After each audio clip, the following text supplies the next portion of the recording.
Bonjour à tous et merci de nous rejoindre pour ce nouveau numéro de rencontre. Le président chinois Xi Jinping vient de terminer sa tournée en Amérique latine qui l'a amené à Trinité et Tobago, au Costa Rica et au Mexique. Le 7 juin, il a rencontré le président Obama pour la première fois. En tant que président chinois, une rencontre dont l'importance est évidente. Et pour décrypter l'importance de cette rencontre, nous recevons aujourd'hui le président de l'Institut des études internationales, M. Chu Xing. Bonjour M. Chu, bienvenue sur notre plateau. Et avant de commencer, nous regardons ensemble un reportage. Ces derniers mois, les échanges entre les États-Unis et la Chine ont été très fréquents. Le 27 mai, le président Xi Jinping a rencontré le conseiller américain à la sécurité nationale, Thomas Donilon, à Beijing, préparant ainsi la rencontre avec le président américain Barack Obama. Les relations sino-américaines se trouvent à une étape cruciale. La rencontre entre les deux dirigeants devrait stimuler le développement à long terme de relations sino-américaines fortes et promouvoir la paix, la stabilité et la prospérité dans la région et dans le monde. La communication stratégique sera une des priorités. Une chance pour les deux dirigeants de construire des liens bilatéraux différemment de ce qui a pu être fait par le passé. Mais les deux parties ont un besoin urgent de renforcer leur confiance mutuelle. Face à ce nouvel environnement international, la Chine et les États-Unis se sont mis d'accord pour faire des efforts conjoints dans la construction d'un partenariat de coopération et d'exploration de nouveaux types de relations entre les grandes puissances du monde. Durant sa visite aux États-Unis, en qualité de vice-président en février de l'année dernière, Xi a déclaré que la vaste région du Pacifique était suffisamment grande pour que s'y développe à la fois la Chine et les États-Unis et que cela devrait les engager dans une voie positive. Et nous venons de voir en 2012, l'année dernière, Xi Jinping a rencontré Obama en tant que vice-président à Washington. Mais cette fois-ci, c'est en qualité de président chinois qu'il s'est rendu en visite aux États-Unis. Mais on dit que c'est une visite, c'est une rencontre sans cravate, sans costume et sans cérémonie. Donc, d'après vous, quelle est la signification de cette rencontre à Ann Arbor, en Californie? D'abord, ce n'est pas une visite officielle, ce n'est pas une visite d'État, c'est informel. C'est une rencontre informelle. Quand c'est informel, donc tout est flexible. Du point de vue protocolaire, ce n'est pas la peine d'arranger la cérémonie d'accueil, où vous passez en revue les soldats représentant les trois armées, ou d'organiser la réception diplomatique, vous prononcez des discours au Parlement, donc tout est flexible. Donc est-ce que c'est pareil comme la rencontre entre George Bush et Poutine? Ah oui, en quelque sorte. Donc cela fournirait beaucoup de temps pour les deux présidents de discuter des problèmes plus sérieux dans une atmosphère plus détendue. Donc ça prouve aussi qu'un lien de travail établi entre deux chefs de l'État et aussi une amitié personnelle établie entre les deux individus, comme les chefs de l'État des deux grands pays, la Chine et les États-Unis. Donc la communauté internationale pensait que la première rencontre entre Obama et Xi Jinping se tiendrait au mois de septembre à l'occasion du 8e sommet du G20, mais donc pourquoi cela s'est-il passé au mois de juin? Vous savez, depuis l'arrivée à la présidence de M. Xi Jinping comme président de la République populaire de Chine, deux mois, un peu plus de 2 mois seulement, la diplomatie chinoise a présenté déjà une très grande envergure. Donc, Xi Jinping a visité la Russie, est allé en Afrique, et cette fois-ci en Amérique latine. Et le premier ministre Li Keqiang est allé en Europe, et le nouveau ministre des Affaires étrangères, M. Wang Yi, a visité les pays de l'Asie du Sud-Est, et le ministre des Affaires de l'État, M. Jiang Jiechi, a visité la Mongolie. La Chine a aussi invité François Hollande, le président de la France, invité en Chine pour effectuer une visite de l'État. Donc, dans toutes ces activités diplomatiques, vous sentez une petite l'absence d'un grand pays qu'est les États-Unis. Bien sûr, 3 ministres du gouvernement américain sont déjà venus en Chine rencontrer M. Xi Jinping. Mais quand même, un lien en direct entre les deux chefs de l'État faut encore à attendre. Dans ce cas-là, donc, bien sûr, il était programmé au mois de septembre à Saint-Pétersbourg, à l'occasion du G20. Mais vous savez, à ce moment-là, il y aura 20 chefs de l'État, plus quelques chefs des organisations internationales. Comme tout le monde souhaite rencontrer tout le monde, ça fait au moins une centaine de rencontres bilatérales. Dans ce cas-là, le temps pour une discussion sérieuse reste très très limité.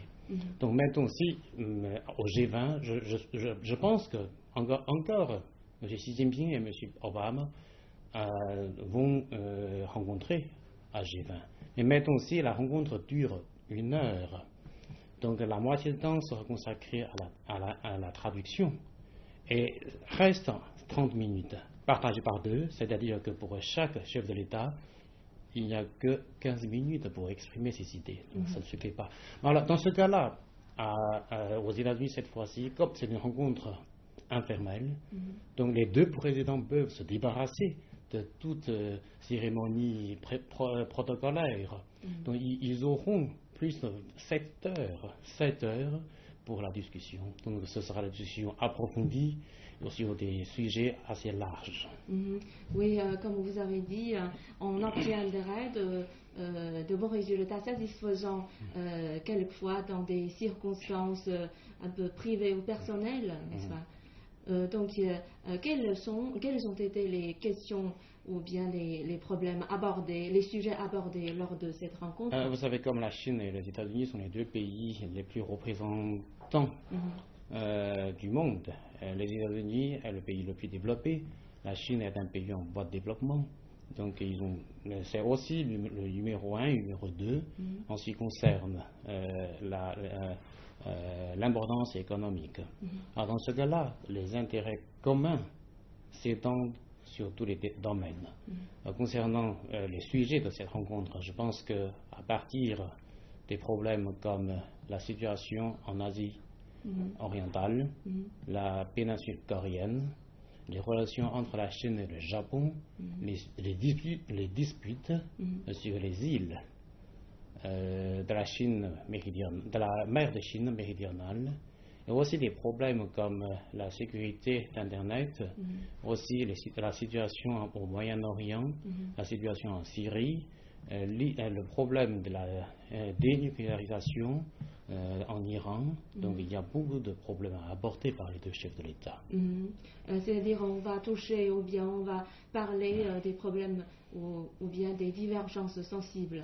Bien sûr, entre la Chine et les États-Unis, il y a d'abord beaucoup de convergences. Parce qu'il y a beaucoup de défis communs pour les 2 pays, pour toute la communauté internationale. La Chine et les États-Unis doivent combiner de leurs efforts pour faire face à tous ces défis.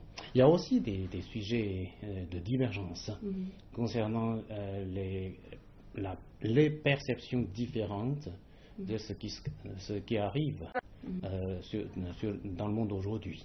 Il y a aussi concernant les sujets bilatéraux. Par exemple, j'ai évoqué tout à l'heure le problème de la sécurité d'Internet. Aussi concernant les problèmes de l'intégrité territoriale de la Chine, comme le problème de Taïwan et le problème de la rencontre de Dalai Lama avec les chefs de l'État étrangers. Et tout cela, ça aussi, ça peut être des problèmes à aborder par les 2 présidents. Et selon certains médias, cette visite présidentielle vise à relancer le partenariat stratégique et la Chine veut construire de nouveaux liens entre les grandes puissances. Donc, M. Xu, selon vous, en quoi vont-ils être nouveaux pour les 2 pays? Vous savez, la Chine est en train de proposer un nouveau type de relations entre les grandes puissances. Et pourquoi cette proposition? Parce que dans l'histoire, on voit que chaque fois qu'il y a une puissance émergente, cette puissance émergente cherche toujours à changer l'ordre, donc porter atteinte aux intérêts des puissances établies. Dans ce cas-là, les relations, enfin, deviendront des relations hostiles et souvent finies par la guerre. Donc cela est devenu presque une logique historique. Donc, maintenant, la Chine commence à s'émerger. Alors tout le monde parle, enfin, à la communauté internationale, il y a des observateurs qui s'inquiètent de voir ce genre de logique historique réinstalle entre la Chine et les États-Unis. Dans ce cas-là, la Chine souhaite briser ce cercle vicieux et conduire les relations avec les États-Unis dans une nouvelle situation. Donc, pour créer le gâteau plus grand et donc assurer que chacun ses intérêts. Donc, je pense que c'est ça l'essentiel de ce nouveau type de relations entre les puissances. D'accord. Et la rencontre entre Xi Jinping et Obama à Anneberg peut-elle être l'occasion de remodeler les liens sino-américains, l'une des relations bilatérales les plus importantes du monde? Et dans ce nouveau contexte international, quels sont les points les plus importants des relations sino-américaines? Élément de réponse avec ce reportage.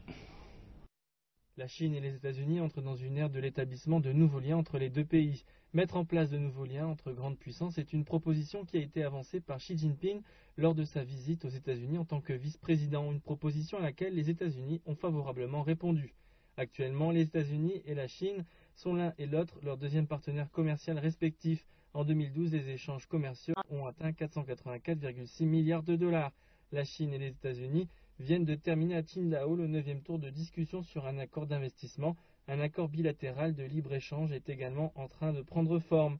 Dans le rapport La prochaine décennie des relations commerciales entre la Chine et les États-Unis, progresser plus avant vers une coopération mutuellement bénéfique, publié le 4 juin, il est mentionné qu'en 2022, la Chine et les États-Unis seront vraisemblablement devenus les deux plus gros partenaires commerciaux de la planète. Cette année, la coopération sino-américaine a mis en valeur de nouveaux points importants, dont la coopération sur le changement climatique et la coopération en matière de sécurité Internet. En revanche, pour ce qui est du domaine militaire, les désaccords sont plus tenaces, comme par exemple sur les ventes d'armes à Taïwan ou sur les dossiers des disputes en mer de Chine méridionale, de la RPDC ou de la Syrie. Le rééquilibrage de la stratégie militaire américaine en Asie-Pacifique est certainement la cause principale de la défiance chinoise vis-à-vis de son partenaire américain. Monsieur Chu, suite aux nombreux changements des relations internationales, les liens entre la Chine et les États-Unis font face à de nouveaux défis. Donc, selon vous, quels sont-ils les nouveaux défis? Je pense que le plus grand défi, c'est le niveau relativement bas de la confiance mutuelle entre la Chine et les États-Unis.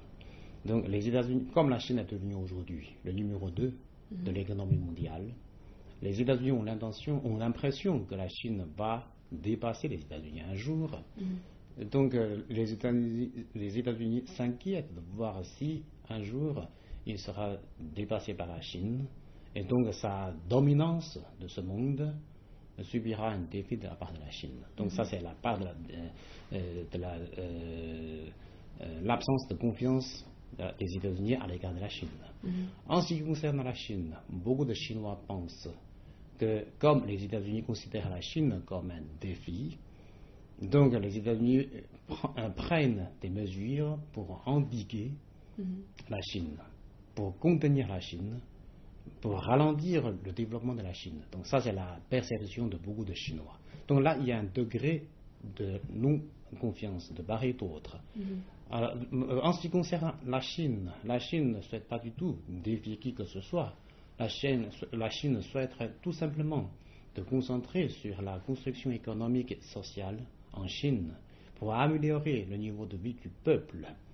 Mais le problème est que quand les États-Unis pensent que la Chine va être un défi aux États-Unis, ils prendront des mesures pour faire face à ce soi-disant une menace ou un défi. Donc là, ça crée quelque chose qui souvent va ne va pas très bien entre la Chine et les États-Unis. C'est ça, je pense que c'est un plus grand défi. Donc, comme vous avez dit tout à l'heure, la RPDC, les relations entre les deux armées, et le changement climatique et la sécurité d'Internet sont les principaux sujets abordés lors de cette rencontre. Donc, pour les téléspectateurs, ce qui leur intéresse le plus, peut-être, c'est le voisin nord-coréen. Ils se demandent si la guerre veut embraser la péninsule nord-coréenne.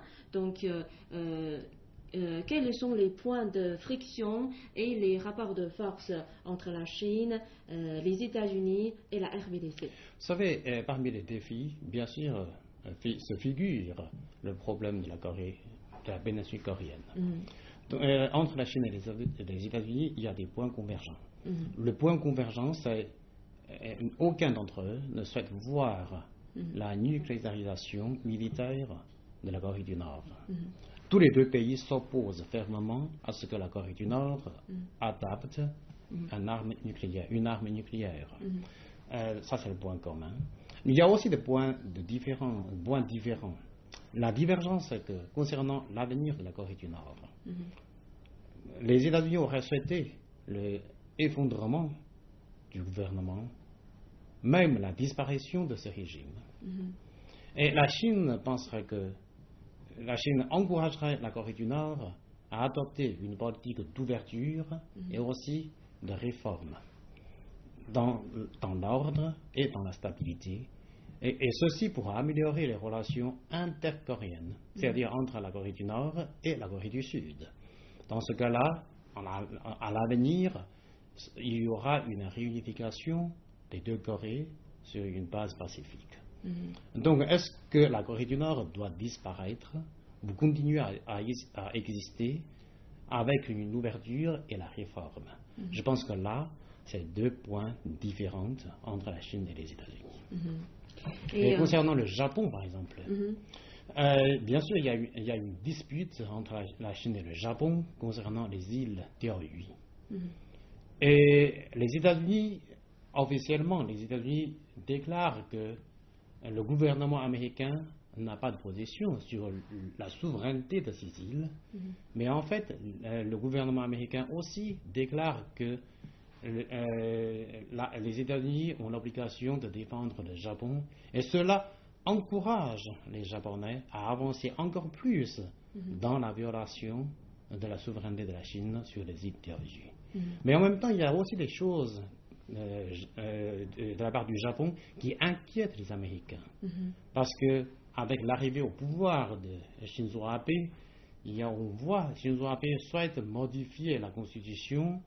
La constitution japonaise, soi-disant pacifique, était adoptée sous l'égide des Américains dans les années 50.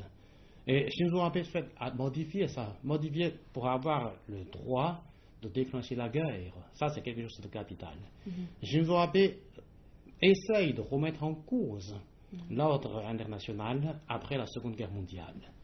Donc tout ça, ça inquiète les Américains. Donc la Chine et les États-Unis ont l'intérêt de discuter tous ces problèmes et de trouver des solutions. Selon un rapport publié récemment sur la prochaine décennie des relations commerciales entre la Chine et les États-Unis, en 2022, la Chine et les États-Unis deviendront les deux principaux ou bien les deux plus gros partenaires commerciaux du monde, et la Chine détrônera alors le Mexique en tant que plus gros importateur des produits américains. Donc, on prend en considération du taux de chômage très élevé aux États-Unis et la mauvaise situation d'emploi des diplômés des universités de la Chine. Est-ce que cela signifie que le commerce bilatéral jouera un rôle de plus en plus dans les relations bilatérales? Vous avez raison à cet égard. Bien sûr, aux États-Unis, il y a un problème de chômage très grave. En Chine, les diplômés des universités ont aussi du mal à trouver un emploi idéal. Donc, si la Chine et les États-Unis coopèrent plus, il y aura une situation gagnant-gagnante. le point, c'est-à-dire une tâche du gouvernement chinois est de réajuster la structure économique de la Chine. La structure économique de la Chine, ça veut dire que l'économie chinoise dépendra beaucoup plus de la demande intérieure que du commerce extérieur. Donc d'ici 5 ans, la Chine va importer des produits dont la valeur arrivera au-delà de 1000 milliards de dollars. Donc cela présenterait beaucoup d'occasions aux États-Unis d'augmenter ses exportations vers la Chine. Je pense que là, ce sera une situation gagnant-gagnante. Bien sûr, cela exige une condition, une confiance politique préalable. C'est à cet égard aussi que les deux présidents vont échanger des points de vue. Mais si dans les 10 à 15 ans à venir, si l'économie chinoise dépassera les États-Unis, est-ce qu'il y a une tendance de glisser vers un rapport conflictuel dans les relations bilatérales? Vous savez, même si le PIB de la Chine dépasse celui des États-Unis, si on pense à revenu par habitant, le PIB par tête habitant, la Chine restera encore loin derrière les États-Unis. Donc ça veut dire que pendant longtemps encore, la Chine restera un pays en voie de développement. Et même si un jour la Chine devient un pays aussi développé que les États-Unis, est-ce qu'il y a il y aura une situation conflictuelle? Ça dépend. Ça dépend surtout de l'intention politique de part et d'autre. Et c'est pourquoi le gouvernement chinois propose dès aujourd'hui d'installer un nouveau type de relations entre les puissances. Et la Chine se réjouit de voir que les Américains répondent d'une façon favorable à la proposition chinoise. Cette fois-ci, les deux dirigeants rencontrent 3 mois auparavant. C'est aussi une nouvelle épreuve. C'est aussi une nouvelle preuve de la bonne intention de part et d'autre de construire une relation de nouveau type. Donc avant de se rendre aux États-Unis, Xi Jinping a visité des pays d'Amérique latine. Donc voyons ensemble un reportage. Trinité et Tobago est une nation insulaire de la mer des Caraïbes dans la zone latino-américaine. Les relations bilatérales ont été établies le 20 juin 1974, ce qui fait de l'île l'un des premiers pays de la zone caribéenne à avoir établi des liens diplomatiques avec la Chine. Les liens se sont depuis développés de façon stable et les relations commerciales ont sans cesse progressé. Lors de sa visite, Xi Jinping a rencontré le président Carmona, la première ministre Bicessar et le président du Parlement et du Sénat. Il a également assisté à la cérémonie de lancement des travaux de l'hôpital pour enfants Cuva. Pour la deuxième étape de sa tournée en Amérique, Xi Jinping s'est rendu au Costa Rica qui établit ses relations diplomatiques avec la Chine en 2007. En août 2012, la présidente Chinchilla a effectué une visite d'État en Chine. Le Costa Rica était déjà à ce moment-là le plus grand partenaire commercial de la Chine en Amérique centrale et une destination des investissements chinois. La Chine est le deuxième partenaire commercial du Costa Rica avec 4,728 milliards de dollars d'échanges commerciaux en 2011. Lors de sa visite, Xi Jinping a eu une discussion avec la présidente Chinchilla et a rencontré le président de l'Assemblée législative Mendoza. Le Mexique est l'un des premiers pays d'Amérique latine à avoir établi des liens avec la Chine. Le Mexique est un marché émergent d'importance et il fait partie du G20. La Chine est le deuxième partenaire commercial du Mexique qui, lui aussi, est le deuxième partenaire commercial de la Chine en Amérique latine. Les douanes chinoises indiquent qu'en 2012, les échanges commerciaux sino-mexicains ont atteint 36,68 milliards de dollars.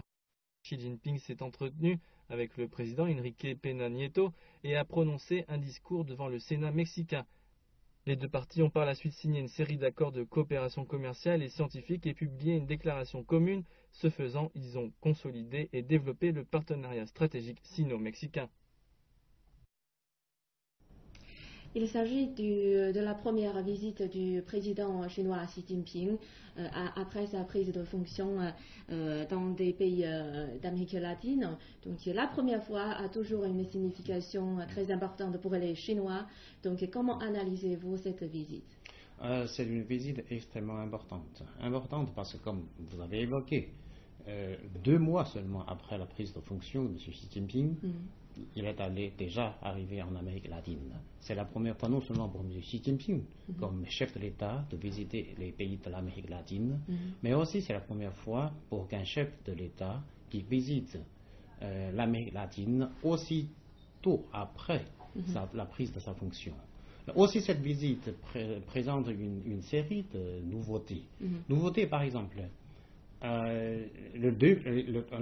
Xi Jinping a visité 3 pays latino-américains, donc 2, Trinité et Tobago et Costa Rica.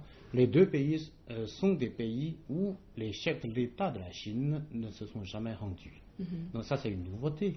Donc ça prouve l'intention du gouvernement chinois d'élargir davantage les relations de coopération avec l'Amérique latine.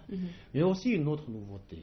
Une autre nouveauté parce que M. Xi Jinping a invité d'autres chefs de l'État à venir dans ces pays-là pour un entretien bilatéral. Ça veut dire que par le nombre de pays, M. Xi Jinping a visité 3 des pays latino-américains, mais à ce seul coup, il a rencontré peut-être 7, 8 chefs de l'État américains. Donc c'est une autre nouveauté. Donc ces visites ouvrent une nouvelle perspective pour les relations entre la Chine et l'Amérique latine. Ça va augmenter la compréhension entre les 2 peuples. Ça va aussi créer plus de coopération, plus d'occasions de coopération. Ça va renforcer la coopération non seulement bilatérale, mais aussi dans des circonstances multilatérales. Et coïncidence, alors que Xi Jinping entamait sa visite en Amérique latine, le vice-président américain Biden terminait la sienne, une tournée dans 3 pays qu'il a amené également à Trinité et Tobago. Donc les médias étrangers y voient une offensive de la Chine sur l'arrière-cour des États-Unis. Donc quel est votre point de vue? Je pense que c'est une coïncidence que M. Xi Jinping et M. Joe Biden visitent à peu près le même temps des pays latino-américains. C'est une coïncidence. Ceci dit, aujourd'hui la communauté internationale est globalisée. Donc les visites de part et d'autre, les échanges de part et d'autre sont multipliés. Donc c'est tout à fait normal que le dirigeant de la Chine visite des pays étrangers. Et l'idée de l'arrière-cour est une idée très très ancienne. Très très ancienne, ça date à l'époque de la colonisation. Donc aujourd'hui, tous les pays sont indépendants, tous les pays sont d'égaux. Personne n'est l'arrière-cour de personne. Donc je rejette cette idée de l'arrière-cour. Mais il est quand même encore difficile de ne pas penser à la stratégie de Obama du retour en Asie-Pacifique. Donc cette fois-ci, la visite de Biden, est-ce que cela signifie une modification de cette stratégie? Il va se tourner vers les pays d'Amérique latine ou... Vous savez, les États-Unis n'ont jamais quitté l'Asie. Donc dans ce cas-là, le problème de retour des États-Unis en Asie-Pacifique dénué de tout fondement. Donc c'est pourquoi les États-Unis commencent à parler d'une stratégie de rééquilibrage. Rééquilibrage, c'est-à-dire rééquilibrer la présence militaire américaine dans différentes parties du monde. Rééquilibrer la balance de force en Asie. Mais les États-Unis est la superpuissance. Les États-Unis s'occupent de tout ce qui se passe dans ce monde. Je ne pense pas que les États-Unis, même si avec cette stratégie de rééquilibrage, je ne pense pas que les États-Unis pourront quitter soit l'Amérique latine, ou le Moyen-Orient, ou l'Europe. Donc, comment cette visite